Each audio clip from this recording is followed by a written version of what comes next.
अस्सलाम वालेकुम। मेरा नाम डॉक्टर उमर शफ़ीक है और मैं एक कंसल्टेंट कार्डियोलॉजिस्ट हूँ और गुज़िश्ता 12 साल से तिब के शोबे से वाबस्ता हूँ। आज की वीडियो में हम डिस्कस करेंगे कि खून में कोलेस्ट्रॉल की मिक़दार को कैसे कम किया जाए, क्योंकि ये तो सब लोग जानते हैं कि खून में कोलेस्ट्रॉल की मिक़दार जैसे जैसे बढ़ती है शरियानों में तंगी और इसके नतीजे में होने वाली बीमारियां जैसे फालिज, दिल का दौरा या दीगर शरियानों में तंगी जैसे टांग, हाथ और पाँव की शरियानों में तंगी और उसमें दर्द का मर्ज़ बढ़ जाता है। लिहाजा खून में कोलेस्ट्रॉल की मिक़दार को कंट्रोल करना बहुत ज़रूरी है और इस सिलसिले में हम वो अवामिल या वो चीज़ें देखेंगे जिनके ज़रिए से इसको कम किया जा सकता है या इससे कम करने में मदद मिलती है। तो सबसे पहले जो चीज़ बताई जाती है वो लाइफ़स्टाइल चेंजेस हैं और लाइफ़स्टाइल चेंजेस में जो सबसे अहम चीज़ है वो हमारी खुराक है। खुराक में सबसे पहले ये हिदायत दी जाती हैं कि फलों और सब्ज़ियों का ज़्यादा से ज़्यादा इस्तेमाल किया जाए, दालों का इस्तेमाल किया जाए, हेल्दी प्रोटीन सोर्सेज़ का इस्तेमाल किया जाए। डेयरी प्रोडक्ट्स में ऐसे प्रोडक्ट्स जिनमें फ़ैट की मिक़दार कम हो, यानी कि मलाई वगैरह उतार के जो डेयरी प्रोडक्ट्स हैं उनका इस्तेमाल किया जाए। प्रोटीन के हेल्दी सोर्सेज ऐसे हैं यानी कि पोल्ट्री वगैरह, तो उसको स्किन के बग़ैर इस्तेमाल किया जाए तो इससे कोलेस्ट्रॉल में कमी में मदद मिल सकती है। जो दूसरा अहम इसमें है वो हमारी डे टू डे रूटीन में एक्टिविटी है कि ज़्यादा देर बैठने से गुरेज़ किया जाए और अपने रोज़मर्रा मामूलात में वर्जिश को शामिल किया जाए। वर्जिश के बारे में ये हिदायत दी जाती हैं कि रोज़ाना 30 से 40 मिनट दरमियाने दर्जे की या शदीद किस्म की एक्सरसाइज़ या कोई खेल वगैरह को अपने रोज़ाना मामूल का हिस्सा बनाया जाए। इससे ना सिर्फ़ एक उमूमी तौर पर सेहत बेहतर होती है बल्कि खून में कोलेस्ट्रॉल की मिक़दार भी कंट्रोल में रहती है।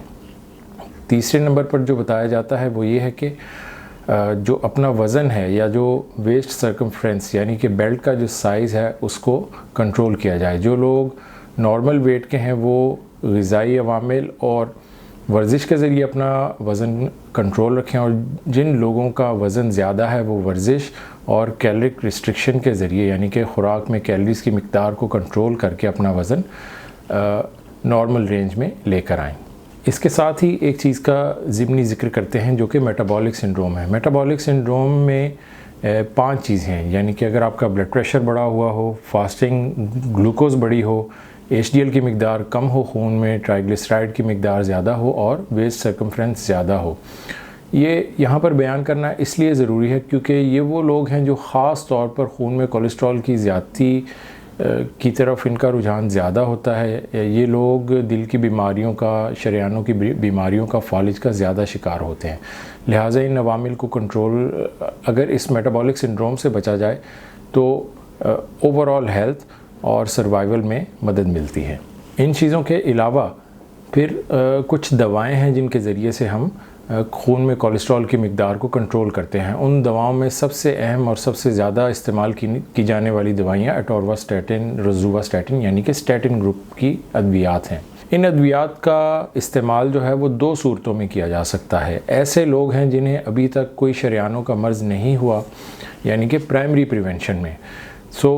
इसमें 2, 3, 4 अहम ग्रुप हैं, जैसा कि ऐसे लोग जिनके खून में कोलेस्ट्रॉल की मिक़दार 190 मिलीग्राम पर डेसीलीटर से ज़्यादा है, उनको स्टैटिन का इस्तेमाल ज़रूरी है। ऐसे लोग 40 से 75 साल की उम्र में जो कि ज़ियाबेतस यानी कि डायबिटीज़ का शिकार हैं उनमें ज़रूरी है, या ऐसे लोग जिनमें शरियानों की बीमारी यानी कि ASCVD होने का रिस्क ज़्यादा है वो लोग स्टैटिन पर आते हैं। फिर दूसरा ग्रुप जो बड़ा है जिनके लिए स्टैटिन्स रिकमेंड की जाती हैं वो ऐसे लोग हैं जिन्हें पहले कोई शरियानों की बीमारी का इवेंट हो चुका हुआ है, यानी कि ऐसे अफराद जिनको पहले कोई दिल का दौरा या दिल की बीमारी है या जिनको कोई फालिज का हमला लाहक हुआ है या जो पहले से टांगों या बाजुओं की या दीगर शरियानों की बीमारी में मुब्तला हैं। उनमें स्टैटिन दवाओं के ज़रिए से कोलेस्ट्रॉल को कंट्रोल किया जाता है।